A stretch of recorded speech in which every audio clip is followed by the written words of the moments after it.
One-on-one coaching is so helpful because you really can tailor it to the specific individual and really dive deep on whatever it is that's going on with them.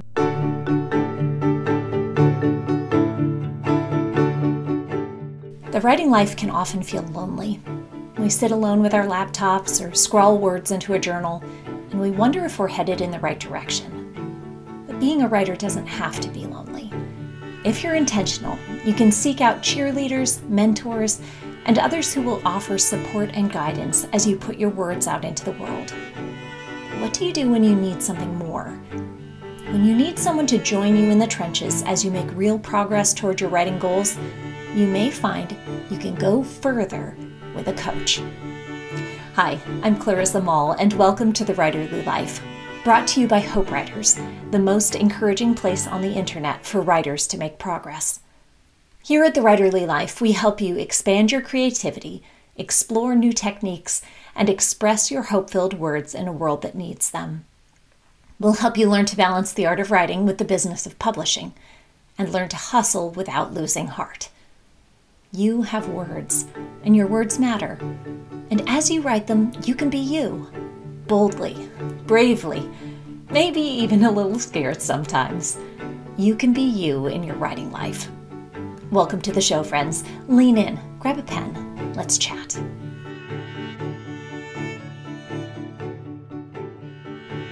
We've all seen coaches on the sidelines at games, but what does a writing coach actually do?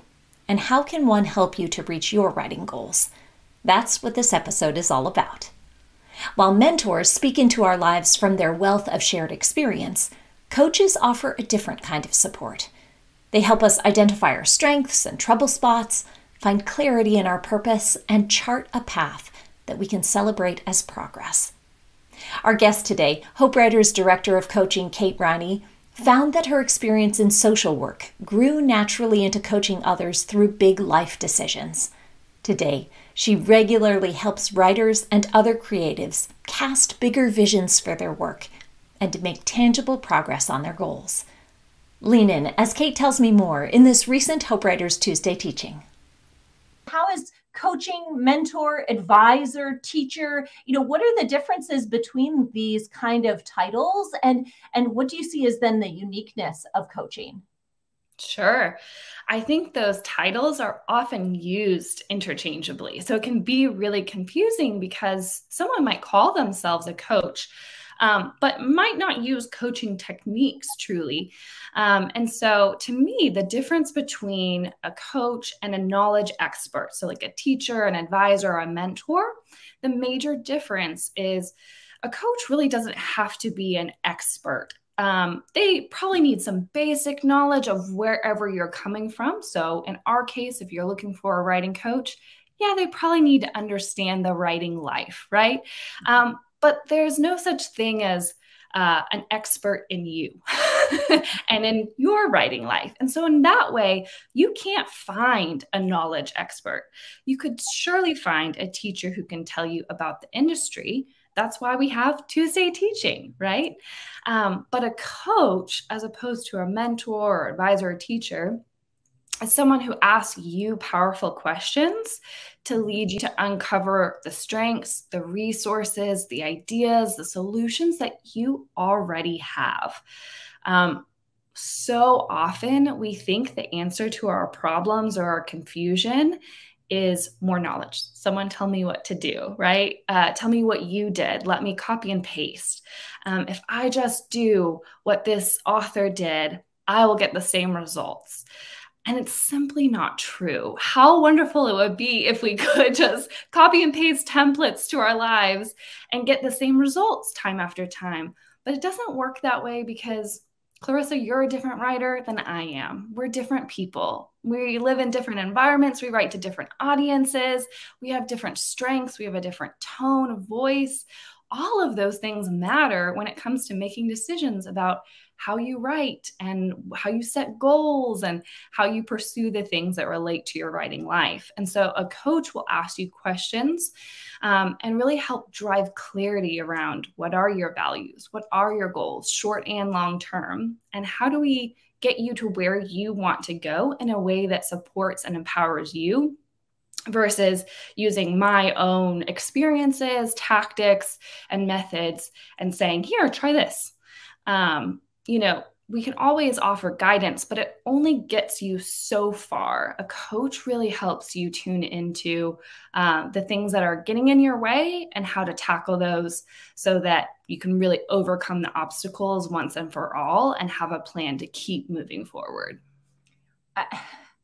I have a little apprehensiveness in me rising up when you talk about not needing to be an expert, because I know that I have fallen into that category of wanting someone to just chart my course for me, to give me the ABC. And I wonder if y'all who are listening in, if that has been you, stick a yes in the chat. If you have been one of those who has just felt like, just tell me what to do and I will do it. Tell me how to write a thesis statement. Tell me how to write a book proposal and I'll do it. And boom, boom, boom, you know, I'll achieve my end. But this is a more organic kind of relationship where you're working toward a goal together. And I'm wondering how, you know, if I'm looking for a coach, how can I know that I can trust this person? What's the vibe I need to get to know that a coaching option for me would be a good fit? Because I'm seeing all these yeses come in. Anna and Jillian, Elise and Amanda all saying, yeah, that's me.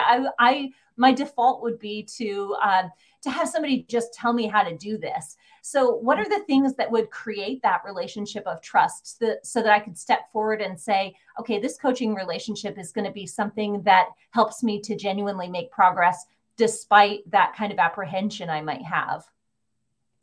Sure.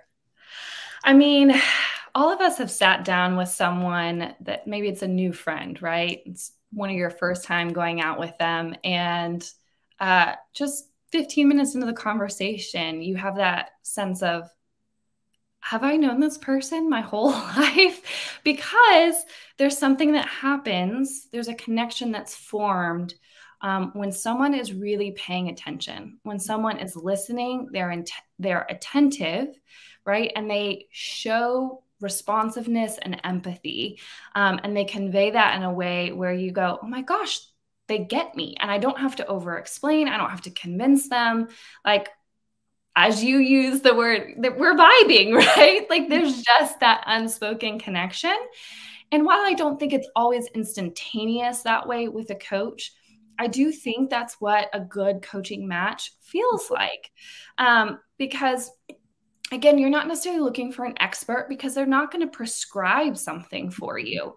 But you know, sometimes you'll be in maybe a job interview and you get a question that makes you think and you don't have an answer for it right away, but what it produces out of you, like what you realize about yourself by having to answer the question is so profound that it's like, you just got a gift, right? And that's what coaching is. For an hour straight, you get to sit with someone who's helping you discover what it is that maybe is holding you back, if there's mindsets, if there's actual like physical resources or relationships that need kind of moved around, you know, and what are the steps that I want to take? What are my actual values? Like if I don't write the book or if I don't publish traditionally, how is that going to make me feel? What does that tell me about myself? All those kind of things that we don't really explore a lot of times, especially out loud or with a thought partner, a coach will do with you. And so, you know, on a tactical level, I would say when you're looking for a writing coach, you do want to make sure that they're familiar with your genre, right? Because someone who's writing poetry is going to need someone who understands that versus nonfiction, okay? And if you're, say, in the publishing process, or you want to be in a publishing process, it's different for nonfiction than it is for fiction. The order of things and, you know, it's still the same industry, but you're going to have some major differences. So you want to look for someone who's at least comfortable and familiar with your genre. They don't have to be, you know, if you're a sci-fi writer, they don't have to be a sci-fi writer, but they need to have a general understanding. And then I would say another thing is look at kind of life stage.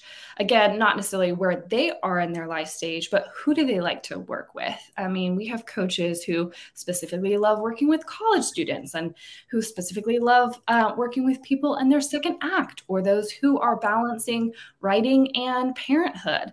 And so I would look for that, because they're going to have distinct insights based on those types of clients that they love working with. And then I would say another thing to look for is kind of this, what I call a tangential expertise. So what I mean by that is, say you're looking to podcast, you're debating, maybe this is my next thing that I do, is I write and execute podcasts. You could look for someone who specifically coaches on podcasting, and that could be a great option for you as well.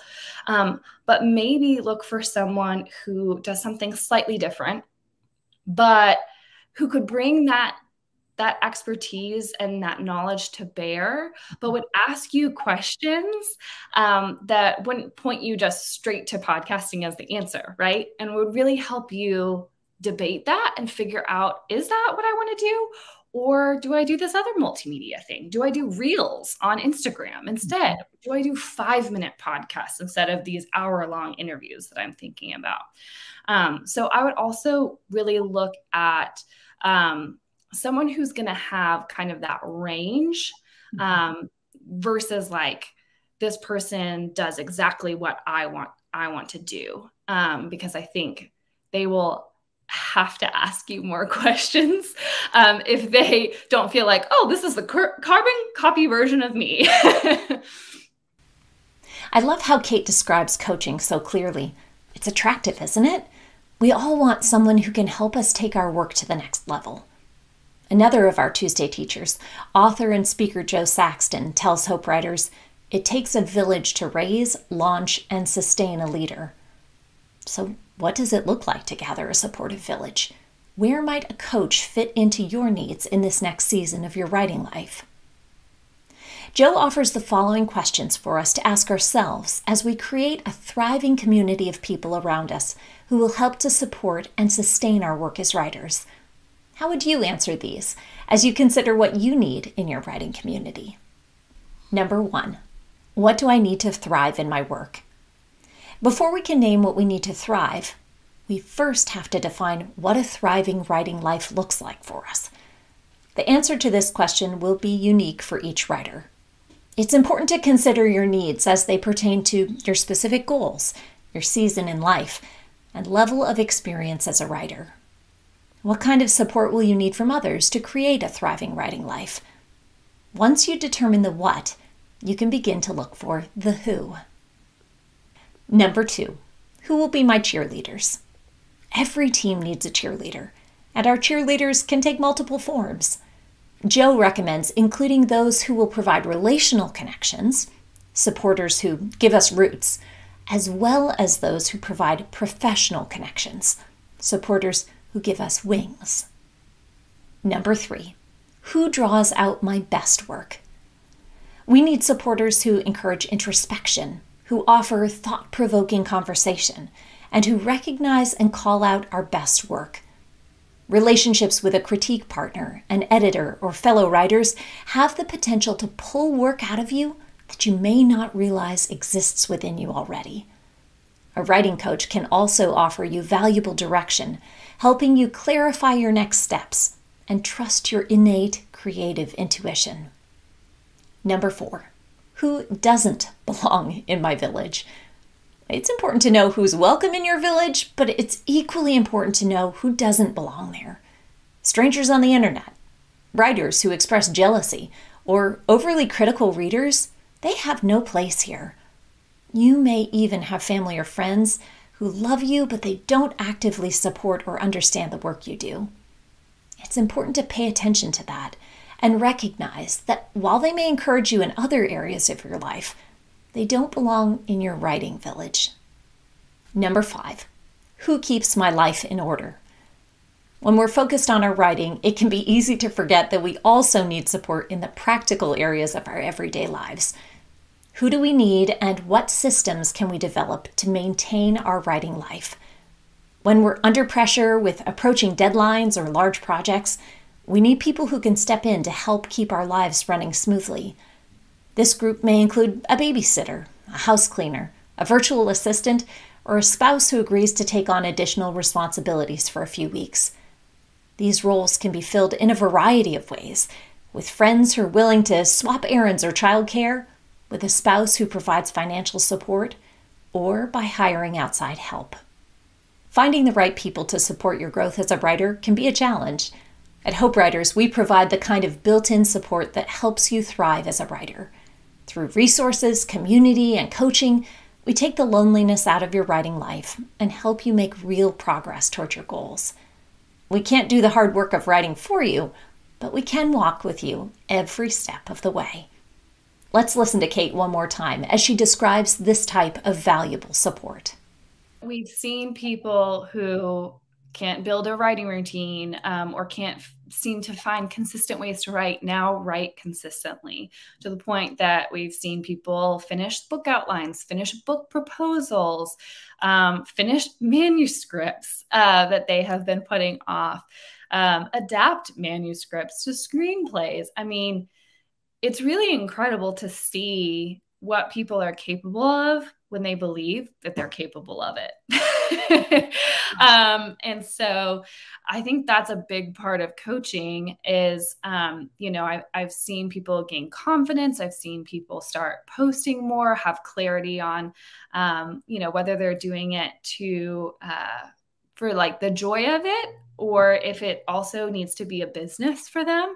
I've seen people come up with their next project idea, their next creative idea, craft their story. So coaching really can help you in so many different areas of writing, not just be a better writer, but how to just manage the writing life.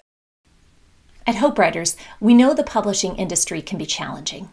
In addition to being a good writer, there's a lot of business acumen to learn. It's easy to become overwhelmed or stall out in your progress. But what if there was someone who could help you get unstuck? Great news, there is. Our Hope Writers certified coaches work with you one-on-one to help you recover your creative identity, name what matters most to you, and develop meaningful goals without getting overwhelmed. By working with a coach, you'll gain the clarity and confidence you need to make real progress in your writing. If you're ready to develop your craft and grow your platform while enjoying your work for the long haul, find a Hope Writers certified coach today at hopewriters.com/writing-coach. For writing tips and encouragement, find us on Instagram at Hope Writers or at our public Facebook page, Hope Writers Community. Last, a final word from basketball coach John Wooden. A good coach can change a game. A great coach can change a life. Perhaps in this season, a coach could be a game changer for your writing life. As you put your pen to paper, you'll need many people in your corner to help you realize your writing goals. Friends and cheerleaders, mentors and guides, wherever you find yourself in your writing journey. When you link arms with others for support and encouragement, you'll find, as we say here at Hope Writers, that everything is figure-outable. Thanks for listening, writer friend. As you step into this week, remember to keep writing. Your words matter, and we can't wait to read them. If you found this episode of The Writerly Life helpful, be sure to hit subscribe and tell your friends. Rate and review the show, and like and comment if you're tuning in on YouTube. Your reviews help others know you found the content helpful. See you next time.